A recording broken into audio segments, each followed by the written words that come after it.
Hello everyone. Today I've got three very awesome, very exciting, but very dark and very bleak horror books for you to check out. These ones are going to take you to those creepy, dark, dreadful places that we all love in horror, and they're going to leave your soul there to take care of yourself. Before we get started, I want to remind you that my debut horror novel called Pray for Salvation just came out. You can get it in EPUB or PDF format, and there is a link down below where you can pick that up, as well as all of my other horror books. And you can also get it for free if you're a member of my Patreon, so be sure to check that out. And if you like merch, well, I got Horror is My Happy Place t-shirts, sweatshirts, and coffee mugs if you're interested in that. So go ahead and check out that link as well. All right, let's get started with the creepy. So the first book I want to talk to you about today is Warden. This is my much anticipated follow-up and sequel to the very brilliant novel called Dark, which I reviewed on my channel about a year ago, I think, or maybe a couple years. But it was a very exciting book. This is the second book, and there is going to be a third, so I'm very much looking forward to that. This one is fantastic. It's about a research team. If you haven't read the first book, I highly encourage you to pick that one up. But this one, Warden, came out just today as I'm making this video, so it's a brand new release.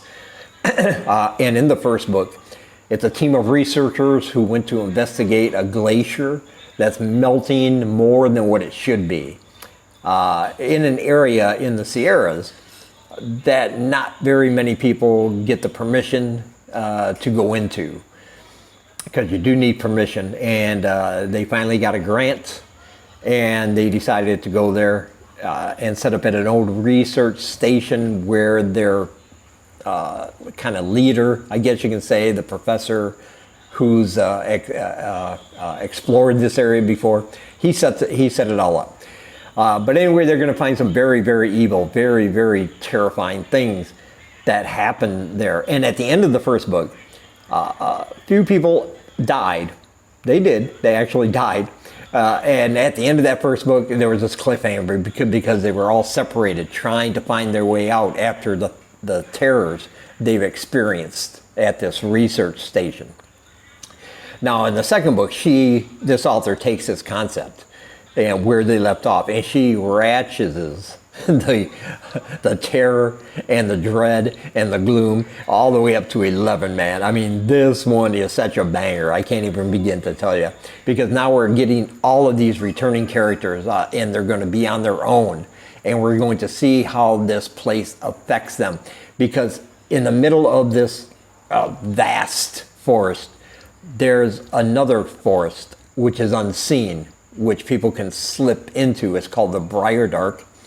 And this place is someplace different. They're still where they're supposed to be, but they're in almost, I wouldn't really say another dimension, but another layer that's unseen by most people. And this place is like a swamp, and it's dark, and it's gray, and it's everything there wants to kill you. Unimaginable beasts and animals roaming around. It's a place where if you get scratched a couple days later, it could get so infected that you die, no matter how good you clean it out.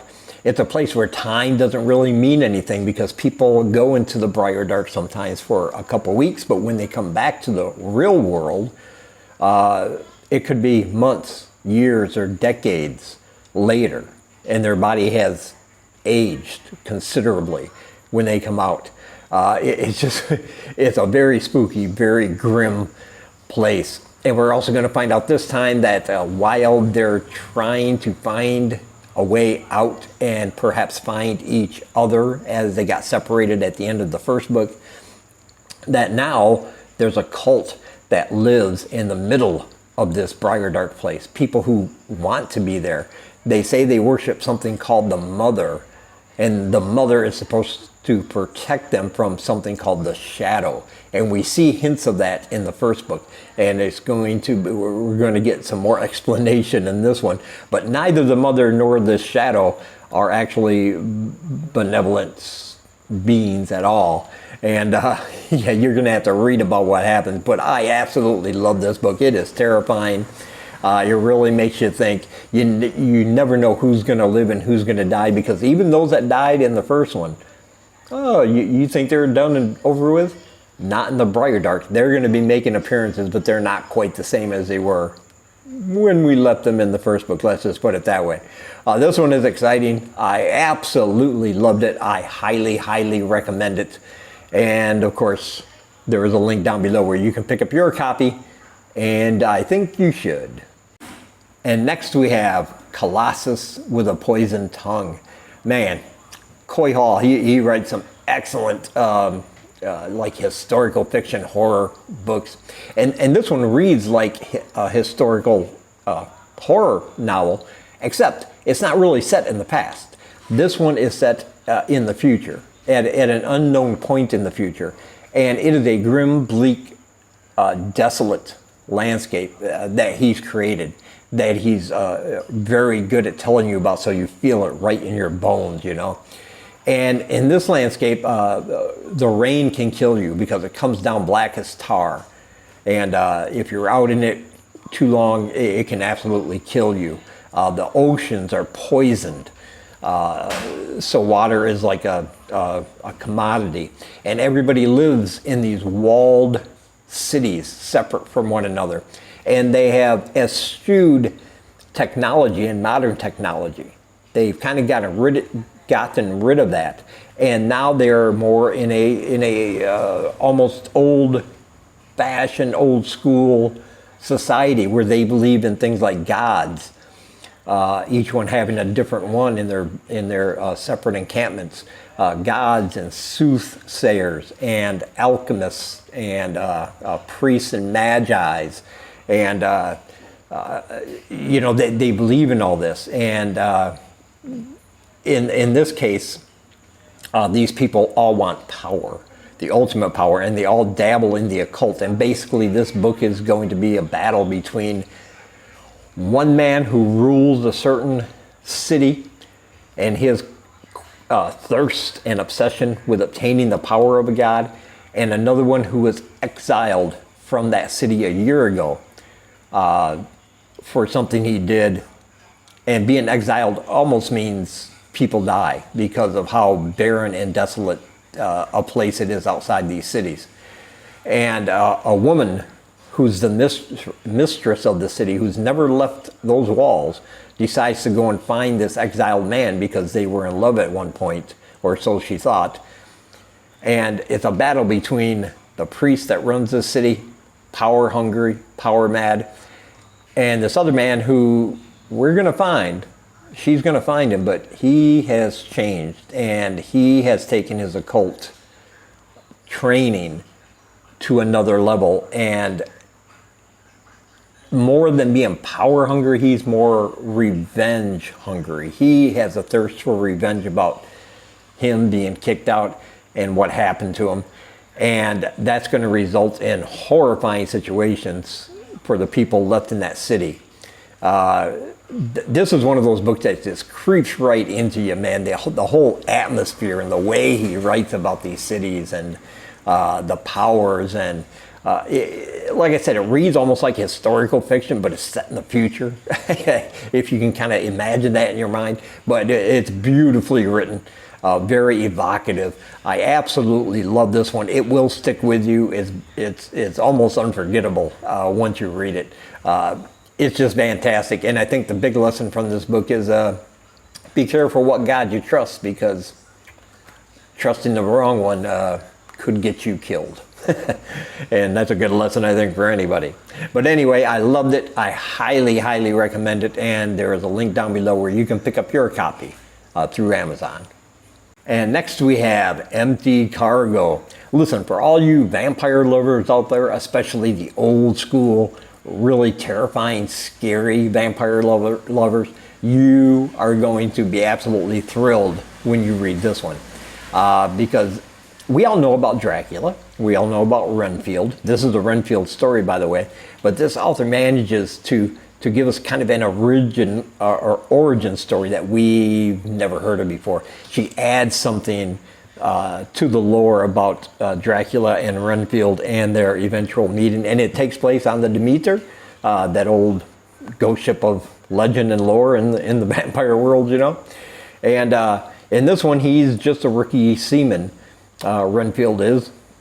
And he gets hired on to this boat. And one night while he's at his watch, a man mysteriously appears. And of course, yes, this man turns out to be Dracula. However, this is not a romanticized, lovey-dovey version of this creature. Dracula is very manipulative. He's very evil, and eventually everybody else on that ship is going to suffer his wrath, except for Renfield, because he's kind of got Renfield in a position for him to serve his new master, Dracula. Even though, despite the fact that Renfield at first wants to stop him, but as people start dying horrifically aboard that ship, out in the middle of the ocean with nowhere to go, supplies are running low, no food, no water, yet he feels compelled to do what this vampire tells him to, because he doesn't want to suffer the same fate, even though he doesn't want to.